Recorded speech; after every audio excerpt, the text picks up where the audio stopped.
Welcome to the Sage Solutions podcast, where we talk about all things personal growth, personal development, and becoming your best self. My name is David Sage, and I am a self-worth and confidence coach with Sage Coaching Solutions. Today, we're diving into a very important yet often overlooked topic when it comes to personal development, and that topic is sleep. That's right, sleep. Sleep is not just about resting your body. It plays a pivotal role in your mental, emotional, and physical growth. In today's episode, we'll explore why sleep is a game changer for your personal development, health, and overall well-being. We'll also discuss the latest research on sleep, why it's often underappreciated, and how you can optimize your sleep for better results in every area of your life. Before we get into it, our goal with this podcast is to share free, helpful tools with you and anyone you know who is looking to improve their life. So take action, subscribe, and share this podcast with them. We hear all kinds of different sayings and notions about sleep. Sleep has almost become a little bit demonized, like it's a waste of time. You hear people say things like, "I'll sleep when I'm dead," or "Sleep is for the weak. I'll just pull another all-nighter. Ugh, I am so busy, I don't even have time to sleep." People almost brag about how little sleep they get to show how busy and how productive they are, as a part of hustle culture. Which all leads to this belief that sleep is just wasted time, and if people could just not sleep, they would have so much more time to work and to have fun and to do stuff. But sleep is one of the big three of health, amongst exercise and activity, and diet, nutrition, and fasting. Sleep is the third pillar of your health. And frankly, evolutionarily speaking, if sleep was not essential, if it wasn't absolutely necessary and incredibly beneficial, don't you think we would have evolved to not sleep? Thousands of years ago, when people were sleeping, they were by far at their most vulnerable. A tiger could attack and eat them in their sleep. Another person could kill them in their sleep. Why would any organism keep the trait of being unconscious for 5 to 9 hours every single day when it makes them incredibly vulnerable, unless it was so vital and so necessary that not having it was either not an option or worse than the vulnerability that it caused? But first, I think we should start by addressing how this is all connected, sleep and personal development, and why it's even being covered on this podcast. Personal growth doesn't happen by just working nonstop. It happens when you give your mind and body the rest that they need to recover, repair, thrive, and grow. First off, did you know that sleep is critical for learning and memory? Research shows that sleep plays an essential role in consolidating memories and making new connections in the brain. A 2009 study published in the journal Science found that sleep helps to solidify new information, making it easier to learn and retain new skills. In fact, sleep is the brain's reboot button.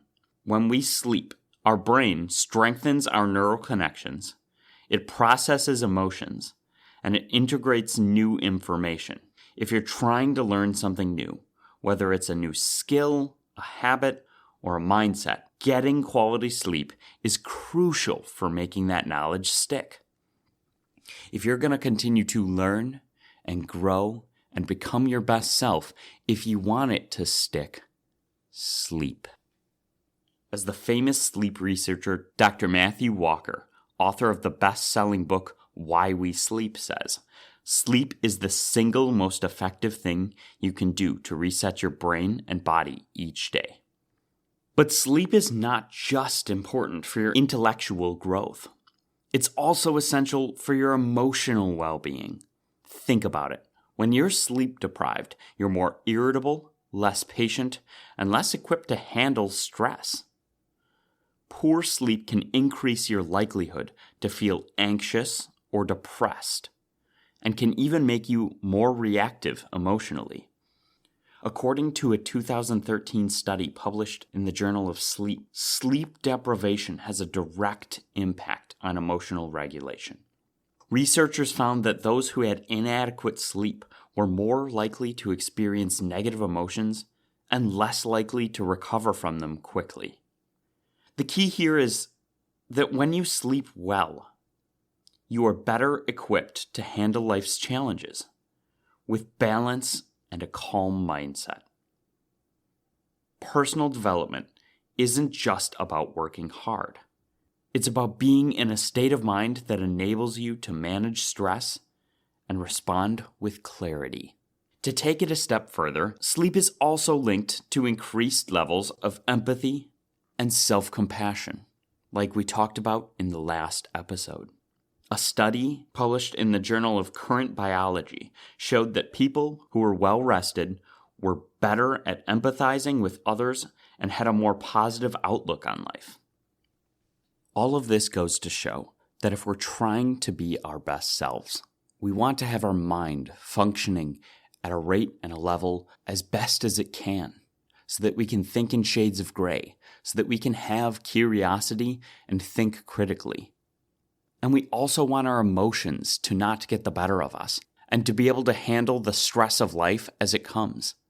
Getting good sleep is priming you mentally for being able to do what we need to do and live our best lives. Now let's talk about the obvious. Sleep impacts your physical health. And by physical health, I mean everything, from your immune system to your ability to recover from exercise, and even to how your body regulates your weight. Research from the National Institute of Health shows that sleep deprivation can impair immune function, increase inflammation, elevate your risk of chronic conditions like heart disease, diabetes, and obesity. One study published in The Lancet found that people who got less than 6 hours of sleep a night were at a significantly higher risk for developing cardiovascular disease and having strokes. So if you want to stay at the top of your game physically, sleep is a non-negotiable.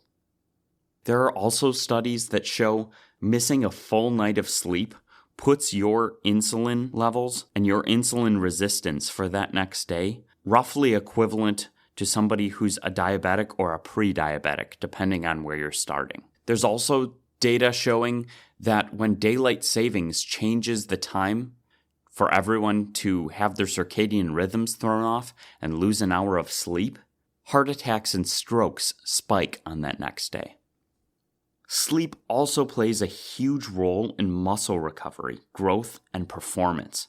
When you sleep, your body secretes growth hormone, which is one of the hormones responsible for repairing and rebuilding tissues. If you're an athlete, or even if you're someone who works out regularly to stay fit, getting enough sleep can significantly improve your results. It's no surprise that some of the world's top performers, whether in sports or business, prioritize sleep. Take LeBron James, for example. He reportedly sleeps 12 hours a day to keep his body in peak condition. As he puts it, sleep is a priority. It's not an afterthought. And this is coming from somebody that's playing at an incredibly high level very late in his career, whether you love him or hate him. So, how does sleep relate to productivity, though? It's simple. When you're well rested, you can focus better, think more clearly, and make smarter decisions. Sleep deprivation, on the other hand, reduces your cognitive function, making it harder to concentrate, to solve problems, and to perform at your best. In fact, a study published in the Journal of Sleep Research found that just one night of poor sleep can reduce your ability to focus by up to 40%. The same study found that sleep-deprived people make poorer decisions and are more prone to errors. Sleep is the foundation for your energy, creativity, and ability to execute on your goals. And it's not about getting through the day. It's about showing up as the best version of yourself. Whether you're working on your business, studying, or pursuing personal passions. So I think I've gotten it across that sleep is not just important, but critical for our personal growth and development and everyday performance. But how do we actually improve our sleep? Well, I did some research, and I've been doing research on this for a long time because sleep has been important to me for a long time. And what I have for you is some strategies that can help you optimize your rest. Prioritize a regular sleep schedule. Aim to go to bed and wake up at the same time each day, even on weekends. This helps regulate your body's internal clock and improves your sleep quality. Everyone has a circadian rhythm. Animals have it, humans have it. The way that we live our lives is surprisingly very dictated by our circadian clock. And many things affect that circadian clock, including light, habits, timing of meals. There's some studies showing grounding or different temperatures. Lots of things go into it. But if you are waking up and going to sleep at radically different times each day, that is the single biggest factor that messes with your circadian rhythm. And having your circadian rhythm be all over the place is not going to result in very good sleep. Try to create a sleep-friendly environment.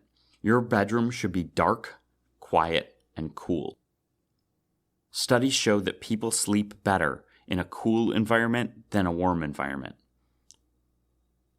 And if you do get too cold, you can always add more blankets. Avoid using electronics like phones and laptops at least 1 hour before bed, as the blue light from the screens can interfere with your ability to fall asleep. And if you are going to watch TV or do something on your phone within that last hour, try wearing blue light blocker glasses. These filter out a bunch of the blue light that's coming from the screens, helping your brain get into a state of, I'm about to go to sleep soon. Be mindful of your diet. Avoid caffeine, nicotine, and large meals close to bedtime. These can easily interfere with your sleep cycle and can make it harder to fall asleep and stay asleep. If you're digesting at the same time as you're trying to fall asleep, a bunch of your energy and blood flow is going to be going to your gut and your stomach to digest, instead of to your brain to cleanse and rejuvenate. Incorporate relaxation techniques. Meditation, deep breathing, mindfulness, or even light stretching can help calm your mind and prepare your body for rest. Some people like to journal to get a bunch of their thoughts out so that they can calm their mind before they sleep. Any form of reducing your stress will likely help you sleep better. And lastly, get sunlight during the day. Exposure to natural light during the day helps regulate your circadian rhythm, making it easier to fall asleep at night. And of course, there's some of the no-brainers. Sleep on a comfortable bed. Use sheets that you find comfortable. Use enough blankets. Find a comfortable pillow. And the most obvious one, give yourself enough time to sleep. Prioritize getting that 8 hours. Now, different people have different amounts of sleep that are their ideal amount of sleep. For some people, it's as low as 6 hours. This is not common. And for some people, it's as high as 10 hours. Also not common. 8 is actually the median. 8 is the middle point. Figure out what that is for you. You can use sleep trackers like the Oura Ring, or I believe the Apple Watch is also a pretty good sleep tracker to figure out when you're getting good quality sleep and when you're not, so that you can optimize your sleep more and more. Just don't fall into the trap of using them as a self-fulfilling prophecy. You should go off of how you feel more than what they say. If you feel good after sleeping, but your Oura Ring says you didn't sleep well, don't let that affect how you saw your day. In fact, some people actually let the sleep trackers dictate how they feel for the day because they did feel fine. But once they see that, they go, oh, maybe I shouldn't feel fine. And then it becomes a placebo effect, a self-fulfilling prophecy. The way that I use those trackers is that I track them for days without looking. And then I look back on it and reflect on it for what things worked well and what things didn't, to make sure that I'm not letting my sleep trackers sabotage my day. As a final note, sleep and getting good sleep has been clearly linked to increased longevity, meaning living healthier for longer. Who wouldn't want to live healthier for a longer period of time and possibly even live longer? Get sleep, whether it's for your health, your longevity, your productivity, physical recovery, your emotional well-being, or your mental clarity. It's all there.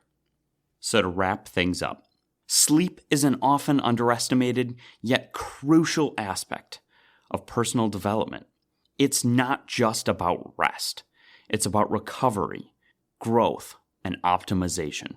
Whether you're looking to improve your cognitive function, emotional health, physical well-being, or overall productivity, sleep is the foundation on which it is all built. As Dr. Matthew Walker puts it, sleep is the most powerful tool we have for improving every aspect of our lives. So if you want to level up your life, invest in better sleep, prioritize it, optimize it, and watch how it transforms your health, your work, and your personal growth. And remember, you are enough, and you deserve true confidence and self-compassion. Thank you for listening to the Sage Solutions podcast. Your time is valuable, and I'm so glad you choose to learn and grow here with me. We'd love to hear your feedback. So click the link in the description and let us know what you think. If you haven't already, don't forget to subscribe so you don't miss out on more sage advice. One last thing. The legal language. This podcast is for educational and informational purposes only. No coaching-client relationship is formed. It is not intended as a substitute for the personalized advice of a physician, professional coach, psychotherapist, or other qualified professional.